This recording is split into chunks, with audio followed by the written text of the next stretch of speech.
RSS ദേശീയ general secretary ദത്താത്രേയും എ.ഡി.ജി.പി എം.ആർ. Ajith കുമാറും കൂടിക്കാഴ്ച നടത്തിയ വിവാദങ്ങളിൽ സി.പി.ഐ ആഞ്ഞടിക്കുന്നു. ക്രമസമാധാന ചുമതലയിൽ നിന്ന് എ.ഡി.ജി.പിയെ മാറ്റണമെന്നാണ് സി.പി.ഐയുടെ ആവശ്യം. നാളെ നടക്കുന്ന എൽ.ഡി.എഫ് യോഗത്തിൽ ഈ വിഷയം സി.പി.ഐ ഉയർത്തുമെന്നാണ് നമുക്ക് പ്രതീക്ഷയുള്ളത്. സലീം മാലിക് തിരുവനന്തപുരത്ത് നിന്ന് ചേരുന്നു.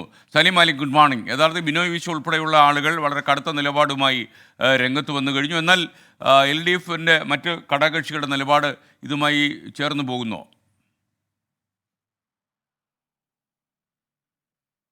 Good morning.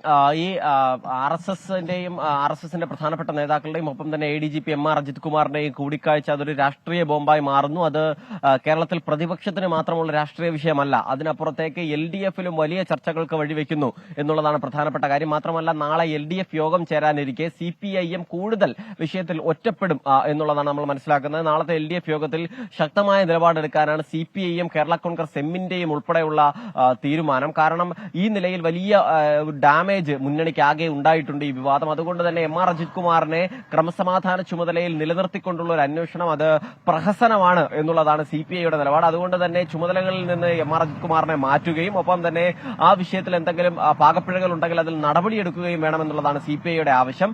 സി.പി.ഐ ദേശീയ നേതൃത്വം തന്നെ ആ ആവശ്യം ഇങ്ങനെ തന്നെ അറിയിക്കണം എന്നുള്ളത് എൽ.ഡി.എഫ് യോഗത്തിൽ അറിയിക്കണമെന്ന് സംസ്ഥാന നേതാക്കളെ അറിയിച്ചിട്ടുമുണ്ട്. മാത്രമല്ല, ഈ സംസ്ഥാനത്ത് നടക്കുന്ന നിലവിലെ സാഹചര്യം, ഏത് പശ്ചാത്തലത്തിലായിരുന്നു ആർ.എസ്.എസ് നേതാക്കളുമായുള്ള കൂടിക്കാഴ്ച തുടങ്ങിയ വിഷയങ്ങൾ, അത് എന്തിന്റെ പേരിലാണ് എന്നതുൾപ്പെടെയുള്ള കാര്യങ്ങൾ അന്വേഷിക്കണമെന്നും റിപ്പോർട്ട് നൽകണമെന്നും സംസ്ഥാന നേതൃത്വത്തോട് സി.പി.ഐയുടെ ദേശീയ നേതൃത്വം ആവശ്യപ്പെട്ടിട്ടുണ്ട്. അങ്ങനെ സി.പി.ഐയുടെ ദേശീയ നേതൃത്വത്തിന്റെ ഇടപെടലിൽ സംസ്ഥാന നേതൃത്വം നിലപാട് കടുപ്പിക്കുകയാണ്. അതേസമയം കേരള കോൺഗ്രസ് എം ഉൾപ്പെടെയുള്ള പാർട്ടികളും മുന്നണിക്കാകെ നാണക്കേടുണ്ടാക്കുന്ന പ്രവർത്തനങ്ങൾ കഴിഞ്ഞ കുറെ കാലങ്ങളായി എൽ.ഡി.എഫിൽ ഉണ്ടാകുന്നുണ്ട് എന്നുള്ള ഒരു സൂചന നൽകുന്നുണ്ട്. അങ്ങനെയാണെങ്കിൽ ടി.പി. രാമകൃഷ്ണൻ എൽ.ഡി.എഫ് കൺവീനറായി ചുമതലയേൽക്കുന്ന ആദ്യത്തെ എൽ.ഡി.എഫ് യോഗം അത് സി.പി.ഐ.എമ്മിനെ സംബന്ധിച്ചിടത്തോളം ഒട്ടും ശുഭകരമായിരിക്കില്ല.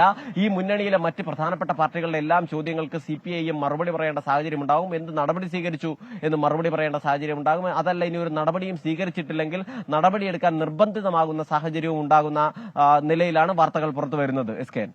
സലീം മാലിക്കാണ് വിവരങ്ങൾ നൽകിയത്.